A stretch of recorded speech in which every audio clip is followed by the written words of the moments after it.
నమస్కారం అందరికీ cutter Indian ఛానల్కి స్వాగతం। ఈ వీడియో కనుక మీకు నచ్చినట్లయితే తప్పకుండా ఈ ఛానల్కి సబ్స్క్రైబ్ చేయండి, దయచేసి లైక్ చేయండి, షేర్ చేయండి, కింద కమెంట్ కూడా పెట్టండి, బెల్ ఐకాన్ కూడా ఆన్లో పెట్టుకోండి నెక్స్ట్ వీడియో నోటిఫికేషన్ రావడానికి। మిత్రులారా, మన పోతులూరి వీరబ్రహ్మేంద్ర స్వామి గారు కాలజ్ఞానం చెప్పారు। ఇది మన అందరికి తెలిసిన విషయమే। దీంట్లో ఒక విషయాన్ని ఆయన ప్రస్తావించారు।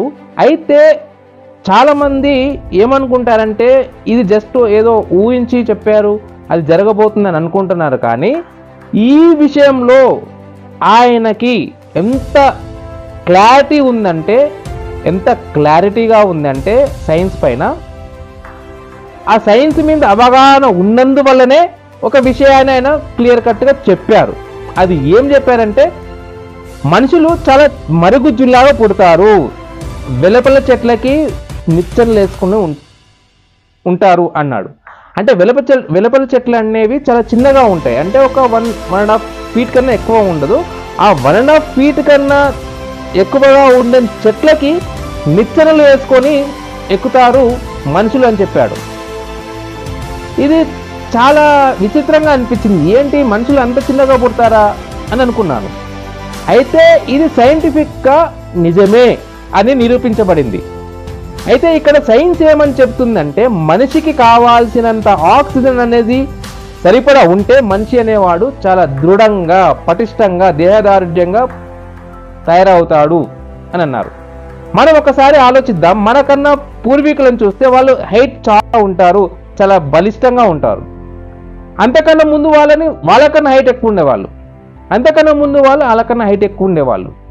ఎందుకు అంటే అక్కడ పొల్యూషన్ లేదు కాబట్టి ఆక్సిజన్ లెవెల్స్ అనేవి ఎక్కువగా ఉండేది, కాబట్టి వాళ్ళు చాలా బలంగా ఉండేవాళ్ళు, హైట్ ఉండేవాళ్ళు, అంటే ఎత్తు ఉండేవాళ్ళు। ఇక్కడ రాను టెక్నాలజీ పెరిగి మన వాతావరణాన్ని దుర్వినియోగం చేసి కలుషితంతో నింపి ఉంటారు కాబట్టి ఇక్కడ ఆక్సిజన్ లెవెల్స్ తగ్గిపోవడం వల్ల మానవ శరీరానికి ఎదుగుదల అనేది తగ్గిపోతూ ఉంటుంది।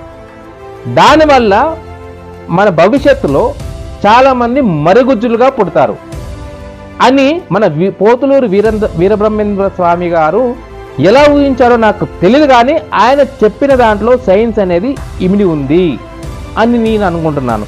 ఆయన అంత నాలెడ్జ్ ఉంది కాబట్టే ఇలా ఆయన ముందు ఊహించి ఈ మాట చెప్పారని నేను అనుకుంటున్నాను। మీరు కూడా అనుకుంటే తప్పకుండా వీడియో కింద కమెంట్ సెక్షన్లో కమెంట్ చేయండి।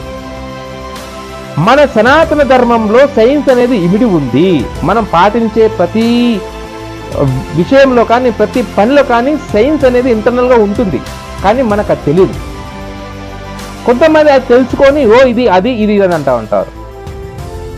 సో సనాతన ధర్మం అనేది మన మానవ జాతికి, ప్రపంచంలో మానవ జాతికి సైన్స్ కూడా మూలాధారం అని నేను అనుకుంటున్నాను।